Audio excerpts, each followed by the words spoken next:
বাজা বাজা।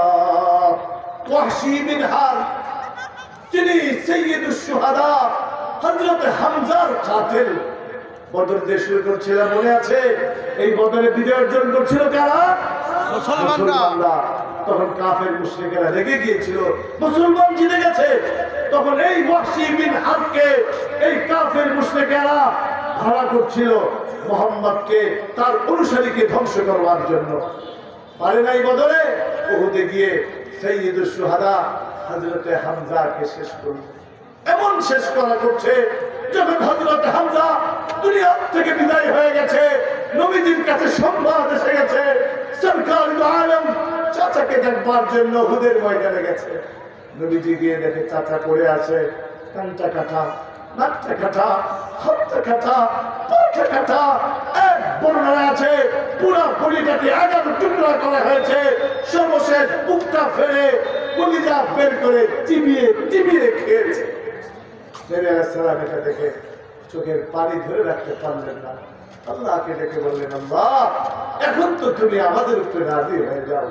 ওইদিকে হযরতে সফিয়া, হযরতে হামজার বোন, নবীজির ফুফু হযরতে সফিয়া যখন শুনছে ভাই হামজা শহীদ হয়ে গেছে, ছেলে জুবাইরকে পাঠিয়ে দিয়েছে যাও রাসূলুল্লাহর দরবারে, যে এক বোন তার ভাইয়ের আঞ্জাম দেখতে চাই।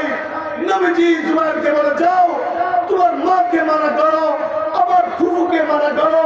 কোন বোন ভাইয়ের এইরকম ক্ষত বিক্ষত লাশ দেখে নিজেকে কন্ট্রোল করতে পারবে না। জুবাইর গিয়ে বলে, আম্মা নবীজি মানা করেছেন, নবীজি নিষেধ করেছেন। হযরত সফিয়া বলে, বাবা তুমি আরেকবার যাও, দ্বিতীয়বার যাও। নবীজি মনে করেছে আমি মহিলা, হয়তো ভাইয়ের লাশ দেখে আমি মাতম করব, চিৎকার করব, কান্নাকাটি করব, হয়তো বরদাস্ত করতে পারবো না। না না, তুমি গিয়ে বলো সফিয়া মাতম করবার জন্য আসতে চাই না, সফিয়া ফখর করবার জন্য আসতে চাই, একজন শহীদের বোন হিসেবে সফিয়া সাক্ষী দিতে চাই। নবীজির কাছে আবার গেলে নবীজি অনুমতি দিয়েছেন। নবীজি অনুমতি দেওয়ার পরে হযরত সফিয়া যখন ভাই সাইয়্যিদুশ শুহাদা হযরত হামজাকে দেখবার জন্য আসছে, সফিয়া ভাইয়ের চেহারার দিকে তাকাই, আরেকবার নবীজির চেহারা মুবারকের দিকে তাকাই, নবীজির চেহারা মুবারক দিয়া, নবীজির চক্ষু দিয়া টপ করে পানি পড়ছে। ও যুবক, আজকে মনে করেছে ইসলাম শুধু মেম্বারে বসে মুলায়ম ভাষায় পিঠে হাত দিয়ে দিয়ে মিষ্টি মিষ্টি কথা বলে দুনিয়াতে ইসলাম প্রতিষ্ঠা হয়েছে। না দোস্ত না, যদি তাই হতো বদর হইতো না, খন্দক হইতো না, খাইবার হতো না, তাবুক হইতো না, তায়েফ হইতো না, ফাতহ মক্কা হইতো না, নবীর রক্ত ঝরতো না, দাঁত শহীদ হইতো না। আওয়াজ করে বলুন ঠিক তবে ঠিক।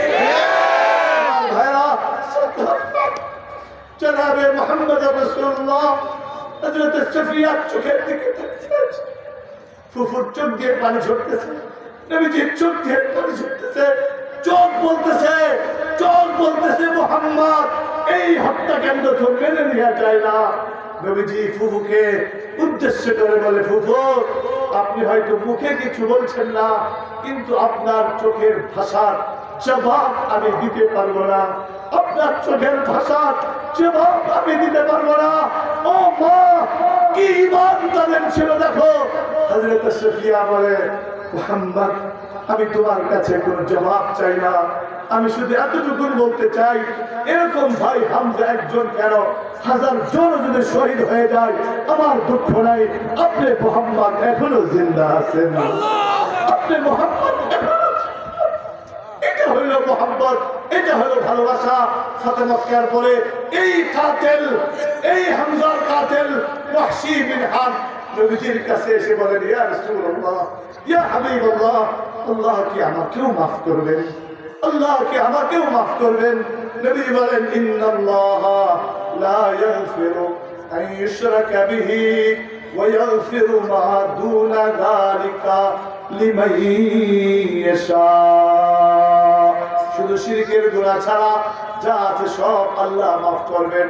তবে ওয়াহশী, তুমি যদি তওবা করো আল্লাহ তোমাকে মাফ করে দিবেন, তুমি যদি তওবা করো আল্লাহ তোমাকে ক্ষমা করে দিবেন, কিন্তু তুমি আমার সামনে আসবে না, কারণ তোমাকে দেখলে আমার চাচা সাইয়্যিদুশ শুহাদা হযরত হামজার কথা মনে পড়ে, তার ক্ষত বিক্ষত লাশের কথা মনে পড়ে, তুমি আমার চোখের সামনে আসবে না।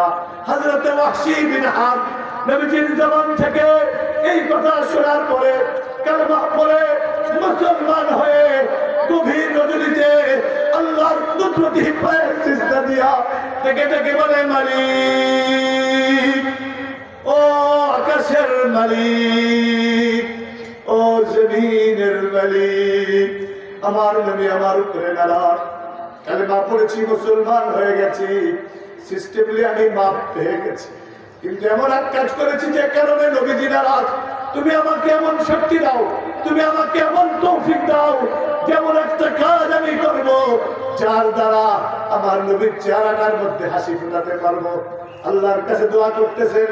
ও কুষ্টিয়ার ভাইরা, দৌলতপুরের ভাইরা, আল্লাহর দরগার ভাইরা, আমার রব তো এমন, তোমার রব তো এমন, আমার আল্লাহ তো এমন, তোমার আল্লাহ তো এমন, আমার খালিক তো এমন, তোমার খালিক তো এমন। বলতে দেরি, শুনতে দেরি করেন না, বলতে দেরি, শুনতে দেরি করেন না। যুদ্ধের দামামা বেজে গেছে, যুদ্ধের দামামা বেজে গেছে। ওয়াহশী বিন হারব যুদ্ধের ময়দানে চলে গেছে। আর সেই যুদ্ধ কোন যুদ্ধ? তাজদারে সাদাকাত, মুসাদ্দিকে নবুওয়াত, রফিকে হিজরত, আফদলুল বাশার বা'দাল আম্বিয়া হযরতে আবু বকর সিদ্দিক রাদিয়াল্লাহু তাআলা আনহুর ওয়াদারের যুদ্ধ, যেখানে নবীর পরে কোন নবী নাই। মুসাইলামা কাযযাব নিজেকে নবুয়ত দাবি করে, নবী দাবি করে, রাসূলুল্লাহর সাথে গাদ্দারি আর বেঈমানি করেছে। ওয়াহশী দোয়া করে, মালিক, হামজাকে কতল করে আমি নবীজির দিলে কষ্ট দিয়েছি, এই শয়তান মুসাইলামাকে হত্যা করে যেন আমার নবীর কলিজাকে ঠান্ডা করতে পারি।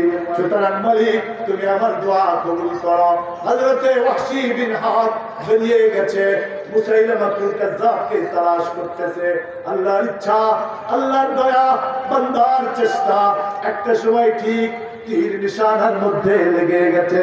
ওয়াহশী বিন হারব মুসাইলামাতুল কাযযাবকে দুনিয়া থেকে বিদায় করে দিয়েছে।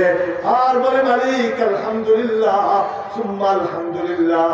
ও মালিক, আমি নবীজিকে কষ্ট দিয়েছিলাম, ইনশাআল্লাহ হাসরের মাঠে নবীজি আমার এই অবস্থা দেখে, আমার এই কাজ দেখে অবশ্যই তিনি খুশি হবেন। আমার ভাইয়েরা, ওয়াহশী বিন হারব যিনি সাইয়্যিদুশ শুহাদা, পরিষ্কার মনে রাখবেন, হযরত ওমর শহীদ হয়েছেন, তাকে সাইয়্যিদুশ শুহাদা বলা হয় না। হযরত ওসমান শহীদ হয়েছেন, তাকে সাইয়্যিদুশ শুহাদা বলা হয় না। সাইয়্যিদুশ শুহাদা কাকে বলা হয়? হযরতে হামজা রাদিয়াল্লাহু তাআলা আনহুকে। হযরত হামজার হত্যাকারী যদি ইসলাম গ্রহণ করে, তওবা করে আল্লাহর দরবারে ক্ষমা পাইতে পারেন, আমি আপনি কি ক্ষমা পাইতে পারি না? সুতরাং আল্লাহর দরবারে তওবা করে ক্ষমা চাইতে রাজি আছেন কারা কারা? দুই হাত উঁচু করে আমার আল্লাহকে দেখান। আল্লাহ তুমি কবুল করো। আরো জোরে বলুন আমিন।